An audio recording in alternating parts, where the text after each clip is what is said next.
Bienvenue sur Top Invest, la chaîne des top d'investissement. Ici, on parle essentiellement d'entreprises de qualité. Avons-nous une opportunité d'investissement sur Prodway Group? C'est la question à laquelle on va essayer de répondre en se basant sur les états financiers de la compagnie. Je rappelle que ceci représente uniquement mon point de vue et non un conseil d'investissement. Et comme d'habitude, je me réserve le droit de me tromper. C'est une demande spéciale d'un abonné Top Premium. Je rappelle que dans le service Top Premium, vous pouvez demander des analyses quantitatives comme celle qui va être effectuée en date d'aujourd'hui. OK? Et présentement, sur le service Top Premium, on a une promotion et on a une vidéo ici disponible sur la page de vente en question. Et ça vous permet ici à peu près de voir qu'est-ce qui est disponible en date d'aujourd'hui sur cette promotion-là. OK? Donc, on revient ici directement sur Prodway.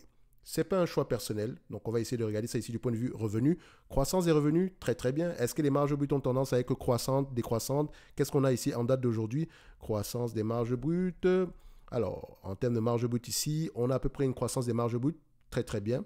Donc, légère stabilité depuis 2021, c'est une bonne chose. Maintenant, est-ce que les net income et les free cash flow parlent le même langage? On prend net income, free cash flow. On constate ici que les net income et free cash flow, voilà. Sur les dernières années ici, on a des free cash flow et net income qui sont positifs. On a des free cash flow plus élevés même que les net income. Maintenant, il faut aller regarder quelle est la nature de ces free cash flow-là. OK? So, pendant plusieurs années, elle n'a pas gagné d'argent. Donc, qu'est-ce qui s'est passé? Elle a sans doute augmenté le nombre d'actions. Est-ce que c'est le cas? Non, plutôt stabilité du nombre d'actions, très très intéressant. Est-ce que la dette nette a augmenté ou diminué? Ici, le niveau d'endettement ici, avant on avait du cash net, d'accord? Il me semble que vu qu'elle n'arrivait pas à s'autofinancer ici, on a brûlé énormément de cash, mais depuis plusieurs années, depuis à peu près 2019, on a du cash, on est cash flow positif. On a du cash net ici. C'est une bonne chose, donc elle n'a pas de dette. Ok. Prodway fait quoi? C'est ce qui devrait vous intéresser. Parce que là, présentement, pour le type d'entreprise qu'on a, on a une entreprise qui est en croissance. On a une entreprise qui a des free cash flow positifs. On a une entreprise présentement qui a du cash net. D'accord? Elle ne semble pas avoir de dette nette en date d'aujourd'hui. Donc, elle peut bénéficier. Donc, sa croissance ici, voilà, ne sera pas impactée négativement par les revenus. Donc, si elle vous intéresse, la compréhension du business model est importante.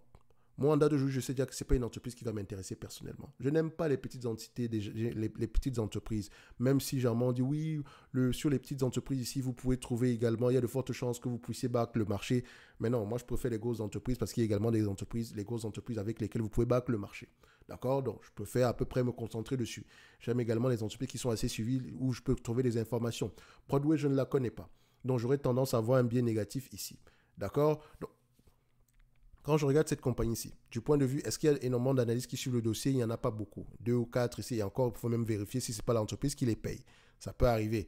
Donc, ici, si on se base sur l'estimation des analystes en date d'aujourd'hui, c'est un business qui aura, enfin, la croissance n'est pas extraordinaire non plus. Elle aura tendance à se négocier à des PER, dépendamment du volume de croissance ici. Je ne pourrais pas dire que cette compagnie-ci est surévaluée. On va se dire ici que tout va dépendre de la croissance future. D'accord? Je suis assez mal à l'aise par rapport à cette compagnie, vous comprenez pourquoi. Alors, on peut essayer d'aller regarder ce qu'elle fait ici, histoire de voir si ça nous parle. 3D printing, ok, parfait. Imprimante 3D, ok. Je sais que ce marché-ci, ça fait des années qu'on nous dit que ce marché est en croissance, etc. Voilà. Pour le moment, on ne voit rien. Je sais qu'il y a une entreprise américaine qui s'appelle DDD 3D System. Ça fait plusieurs années qu'elle existe. Est-ce qu'elle gagne de l'argent? Pas exceptionnel. De temps en temps, elle en gagne. De temps après ça, voilà. C'est pas très beau à voir la plupart du temps. Sur cette compagnie Prodway, qu'est-ce qu'elle a d'exceptionnel par rapport à ses concurrents américains? Qu'est-ce qu'elle a d'exceptionnel? Il faut aller regarder ça. C'est pas parce que c'est de l'imprimante 3D, etc., on va vous dire que c'est de l'avenir ici, une nouvelle façon de produire à coût réduit, etc. On va vendre les machines. Est-ce qu'on vend des consommables? À qui est-ce qu'on les vend? C'est important d'aller regarder. Donc, la technologie peut être intéressante, mais maintenant, est-ce que c'est un business qui devrait vous intéresser parce qu'on semble avoir une bonne technologie? Je n'en sais. Franchement, je préfère rester sur les lignes de côté au risque de me tromper ici. En tout cas, pour moi, par rapport à Prodway, voilà,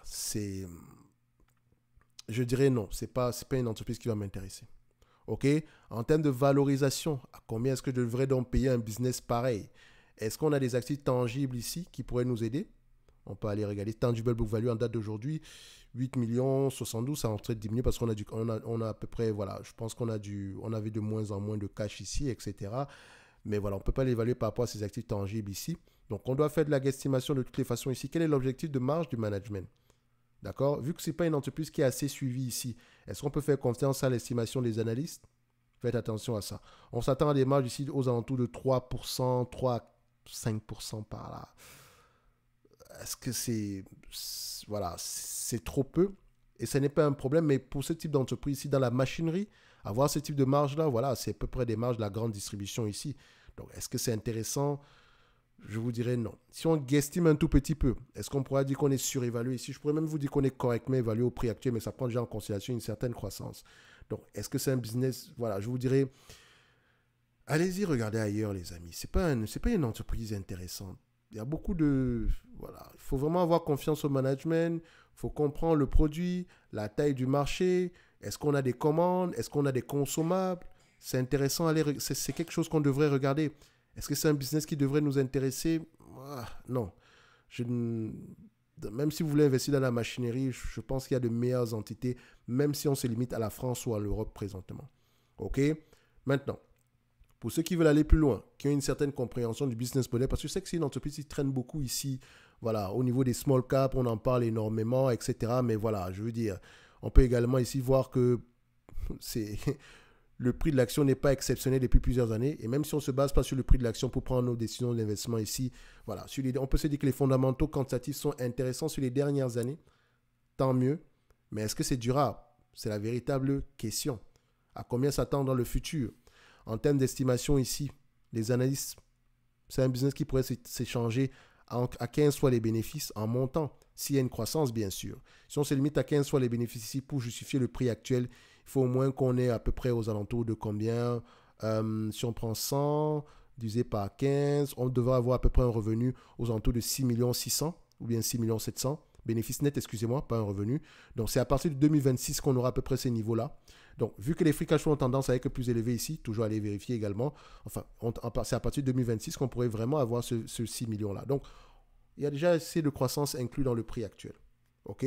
Évitez les maux de tête, allez ailleurs. Cherchez les grandes entités. Je sais que vous aimez les petites entreprises, etc. Mais croyez-moi, il y a également des opportunités d'investissement sur les grosses entités. Vous avez des exemples. Nvidia, quand c'était à 130, bien sûr. Tesla, vous avez à peu près Meta, vous aviez du LVMH, vous aviez du Publicis. Donc, je veux dire, concentrez-vous sur les entreprises qui gagnent de l'argent ici aujourd'hui. Bref, Prodway, personnellement, je ne sais pas. Si vous allez dessus, il faut vraiment que le secteur d'activité vous parle. OK? Taille du marché, compétiteur, si le produit qu'on vend, est-ce qu'il y a des consommables, est-ce qu'il y a le volume de commandes élevé, etc. Et vu que c'est un marché qui semble être en croissance, ne cautionnez pas le ralentissement. On devrait avoir au moins une croissance de revenus de l'ordre de 10 à 15% par là. Or ici, c'est en dents de scie, ça va de temps en temps. Bref, je peux écraser du sur la compagnie parce que je ne la connais pas. D'accord? Mais si elle vous intéresse, il faut également l'évaluer ici du point de vue valeur d'entreprise sur le revenu. Comparé là ici à du 3D système. Est-ce qu'elles font la même chose? Qu'est-ce qu'elles font de mieux que ces compagnies-là? OK?